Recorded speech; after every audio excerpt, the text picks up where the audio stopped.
સામાન્ય રીતે આપણે એટીએમ માંથી રૂપિયા કાઢતા હોઈએ છીએ, પરંતુ ભારત સરકારનો પાયલોટ પ્રોજેક્ટ આવ્યો છે, જેના કારણે ગ્રીન એટીએમ માંથી હવે અનાજ નીકળશે. આ સૌપ્રથમ ગુજરાતની અંદર ભાવનગર શહેરની અંદર આ અન્નપૂર્તિ એટીએમ છે તે શરૂ કરવામાં આવ્યું છે. આ એટીએમ ની ખાસિયત એ છે કે આ જે એટીએમ છે તે ટચ સ્ક્રીન ની સાથે બાયોમેટ્રિક સિસ્ટમથી સજ્જ કરવામાં આવ્યું છે. ખાસ કરીને આ જે એટીએમ નો લાભ છે તે ગરીબ લોકોને મળશે, જેનાથી સરળતાથી તેઓ અનાજ મેળવી શકશે. આપણી સાથે બાપુ જોડાયા છે. બાપુ, ખાસ કરીને આ જે એટીએમ નો ઉપયોગ છે તેનાથી ગરીબ લોકોને શું, લાભાર્થીઓને શું લાભ થશે?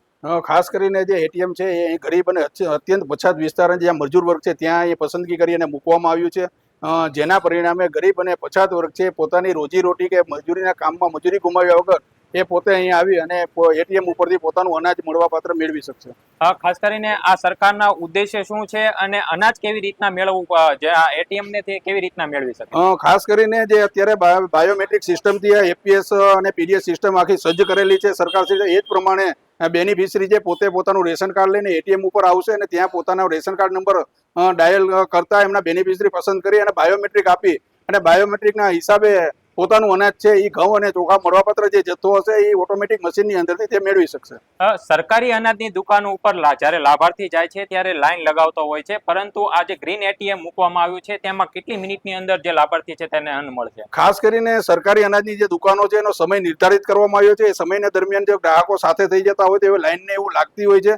અહીં એટીએમ છે એનો સમય પણ વિશેષ છે, 24 કલાક એટીએમ શરૂ રહી શકે છે. રાજ્ય સરકારના નિર્ણય ઉપર આધારિત છે કે આ 24 કલાક કે 12 કલાક ચલાવવું.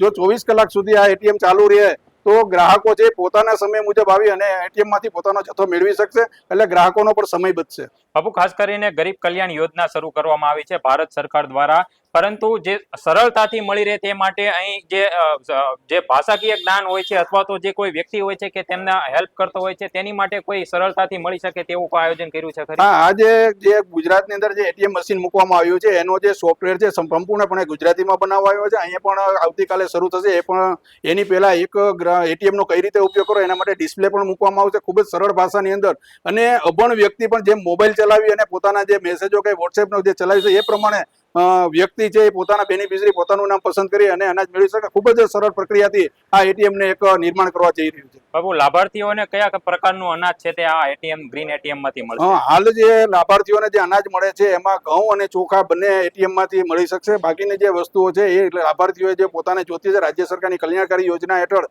જે ખાંડ, ચણા, તુવેર દાળ કે મીઠું આપવામાં આવે છે એ રેશન શોપ પર જઈ અને મેળવી શકશે. આનાથી ફાયદો શું થશે?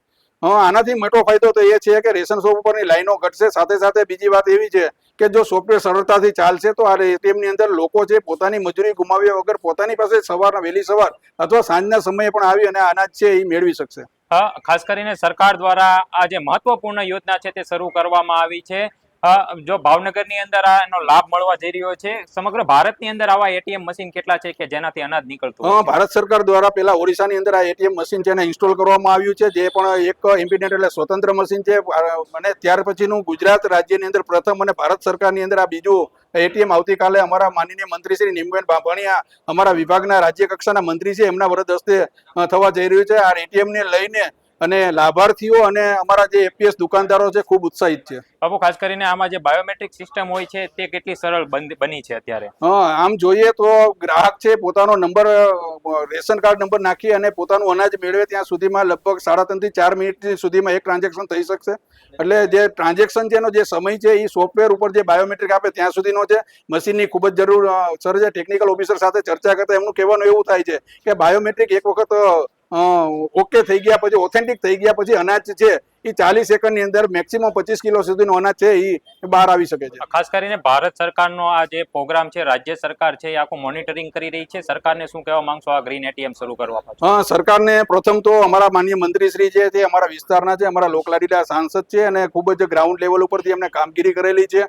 અહીં મેયર તરીકે પણ એમની કામગીરી હતી અને ગુજરાત માટે થઈને એમને જે પહેલું પસંદ મશીન અન્નપૂર્તિ મશીન એ પસંદ કર્યું છે અને ભાવનગરની અંદર અને ખાસ કરીને જે સ્થળ ઉપર જે પસંદ કર્યું છે એ બદલ અમે એમને અભિનંદન પાઠવીએ છીએ. દુકાન એસોસિએશન તરફથી પણ અમે ખૂબ જ ઉત્સાહિત છીએ કે સરકાર તરફથી પીડીએસ સિસ્ટમને લઈને જે કાંઈ અપડેટ આવી રહ્યા છે દુકાનદારો સકારાત્મક રીતે એને સ્વીકારી અને પ્રજાને ઓછી મુશ્કેલીથી અનાજ મળે અને સમયસર અનાજ મળે અને ગરીબ લાભાર્થીઓના જે પેટનો ખાડો છે પૂરવામાં અમે નિમિત્ત બનીએ એ માટે અમે એ ખૂબ જ સહકાર આપી રહ્યા છીએ. હવે આ જે એટીએમ છે તે આ વિસ્તાર કરચલિયાપરામાં મૂકવામાં આવ્યું છે. જો અન્ય વિસ્તારના લાભાર્થીઓ છે તેમને અહીંયા લાભ લેવો હોય તો એમને પણ મળી શકે ખરી?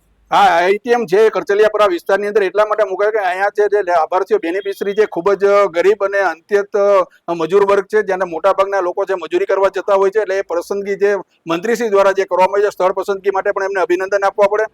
બીજું, વન નેશન વન કાર્ડ હેઠળ સમગ્ર દેશમાં પોર્ટેબિલિટી થઈ રહી છે. ગુજરાતના કોઈ પણ લાભાર્થી છે એ અહીંયા પોતાનું અનાજ છે, પોતાનું રેશન કાર્ડ લઈ બાયોમેટ્રિક ઓથેન્ટિક કરી અને અનાજ અહીં મેળવી શકે છે.